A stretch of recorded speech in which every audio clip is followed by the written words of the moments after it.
মানুষ প্রতারক হয়, কিন্তু এ কেমন প্রতারক? আমরা সবাই জানি ট্যুরিস্ট ভিসা বন্ধ, কিন্তু একজন ট্যুরিস্ট ভিসার জন্য টাকা নিছে এবং সে টাকা খাইয়েও দিছে। আজকে সকালবেলা আমাকে একজন মেসেজ করে যে সে ভারতে ঢুকতে চায়, তো তার কোনো কাগজপত্র নেই। আমি তাকে বলি কাগজপত্র ছাড়া আমি কোনো কাজ করি না।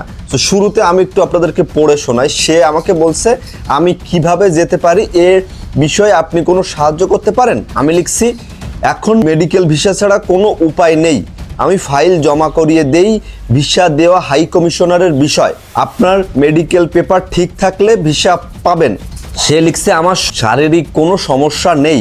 আমি লিখছি আমি ফেক কাজ করি না। আমি তাকে বললাম তাহলে দুইবার প্রতারণার শিকার কিভাবে হলেন? তো তখনই সে আমাকে লিখছে একজন বলেছে তীর্থ ভিসা করিয়ে দেবে, আরেকজন 6 থেকে 7 মাস আগে ট্যুরিস্ট ভিসা করিয়ে দেবে বলে টাকা নিয়েছে। অ্যান্ড তারপরেও আমি টেক্সট করছি, মানে তার টাকা নিয়ে আর ফেরত দেয়নি।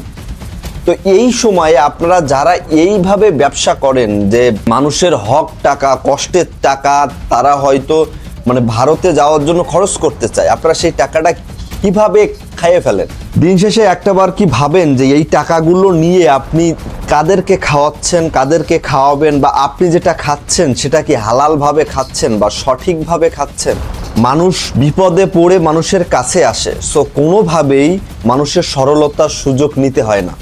সবাই ভালো থাকুন, সুস্থ থাকুন, ভালোর সাথে থাকার চেষ্টা করুন।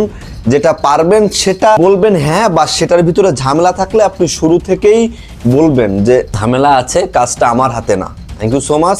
আবার দেখা হচ্ছে নতুন কোনো ভিডিওতে। Bye by.